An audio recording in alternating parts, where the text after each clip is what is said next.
नमस्कार, मैं हूं आपके साथ आस्था कौशिक। वेस्ट एशिया के अंदर जो इस वक्त तनावपूर्ण हालात चल रहे हैं, ईरान पर जिस तरीके से अमेरिका ने अटैक किया, इजराइल के साथ वो पहले से युद्ध में था। हालांकि अभी ये खबर आई है कि सीज फायर हो गया है, लेकिन अब देखना ये होगा कि क्या वाकई हुआ है या हुआ है तो ये कब तक चलता है। लेकिन इस सब के बीच पाकिस्तान का जो रोल निकलकर सामने आया है, आज उस पर बात जरूर होनी चाहिए। अमेरिका ने जिस तरीके से ईरान पर अटैक किया और पाकिस्तान ने उसमें किस प्रकार रोल प्ले किया, हमें यह बिल्कुल नहीं भूलना चाहिए। क्योंकि उधर राष्ट्रपति डोनाल्ड ट्रंप के साथ आसिम मुनीर ने लंच किया और उसके कुछ समय बाद अमेरिका ने इजराइल के ऊपर मिसाइलें फायर की। अब कहा तो यह गया कि उसके न्यूक्लियर एस्टैब्लिशमेंट पर यह हमला था। हालांकि वहां से ना तो यूरेनियम मिला है, ना अभी कुछ ऐसा एविडेंस बरामद हुआ है, लेकिन इसमें आसिम मुनीर और खासतौर पर पाकिस्तान का रोल ऐसे निकलकर सामने आया है जैसे कि कोई दो मुंहा सांप। जी हाँ, पाकिस्तान जो कि खुद ही एक इस्लामिक मुल्क है, इस्लाम फॉलो करने वाले मेजॉरिटी का मुल्क है, और ईरान भी इस्लामिक मुल्क है। तो ऐसे में पाकिस्तान ने जिस तरीके से अमेरिका का साथ दिया है ईरान के खिलाफ, वो क्या बयां करता है, उसकी मंशा क्या है। और जिस टू नेशंस थ्योरी या सुपीरियर आइडियोलॉजी की बात पाकिस्तान के जो आर्मी चीफ हैं आसिम मुनीर करते अभी तक आए हैं, तो क्या ईरान, वो जो कि खुद एक इस्लामिक मुल्क है, पाकिस्तान ने अपने निजी हितों, अपने निजी स्वार्थ के लिए क्या उस राष्ट्र या उस आइडियोलॉजी को भी धोखा दिया है? ये भी एक बड़ा सवाल उभर करके सामने आया है। अब आप देखिए, जैसे ही आसिम मुनीर ने लंच किया डोनाल्ड ट्रंप के साथ, उसके कुछ समय बाद जो है अमेरिका ने ईरान पर अटैक कर दिया। और सबसे बड़ी बात ये कि अपने एयर स्पेस को अमेरिका के लिए खोल दिया पाकिस्तान ने। अब S-2 बॉम्बर्स पाकिस्तान के आसमान में रिफ्यूलिंग कर रहे हैं, फ्यूल भर रहे हैं। तो क्या ये अंदाजा लगा पाना मुश्किल है कि ये कहां जाके बम गिराएंगे?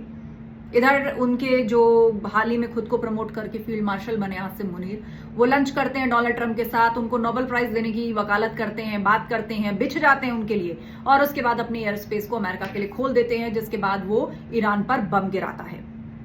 और अब भी मैं आपको बताऊं कि पाकिस्तान और ईरान का जो रिलेशन है वो बहुत कॉम्प्लेक्स रहा है, शुरू से बहुत कॉम्प्लेक्स रहा है, क्योंकि दोनों ही राष्ट्रों के बीच में अफगानिस्तान में किसका प्रभुत्व हो, उसको लेकर एक लड़ाई चलती रहती है। पाकिस्तान चाहता है अफगानिस्तान में उसका प्रभुत्व हो, ईरान चाहता है उसका प्रभुत्व हो।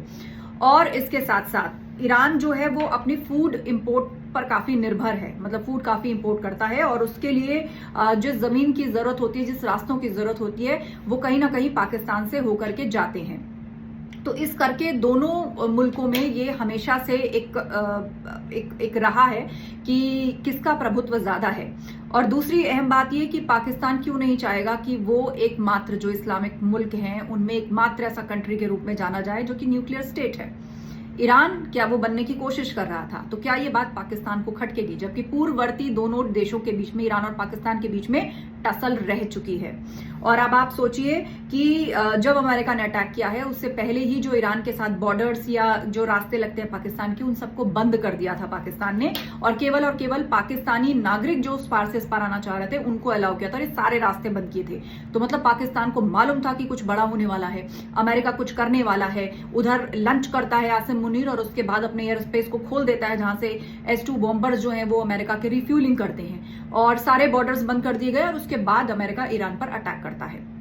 तो अब आप अंदाजा लगाइए कि इजराइल और ईरान के बीच में वॉर चल रहा है, जिसमें अमेरिका प्रत्यक्ष रूप से कूदता है, और पाकिस्तान ने किस तरीके से एक दो मुंहे सांप की तरह उस आइडियोलॉजी को भी क्या धोखा दिया है, जिसको लेकर वो हमेशा आगे चलता है। और टू नेशंस थ्योरी भारत के अगेंस्ट जो है भड़काने के लिए उनके फील्ड मार्शल अपने लोगों को बता रहे होते हैं, उस ईरान को भी धोखा दिया, और दूसरी तरफ अमेरिका की गोद में जा बैठा, वहां पर भी अपनी नागरिक सरकार को नीचा दिखाया। क्योंकि अमेरिका ने जिस तरीके से एक कंट्री के फील्ड मार्शल को लंच पर बुलाया, क्या वहां नागरिक सरकार नहीं होनी चाहिए थी?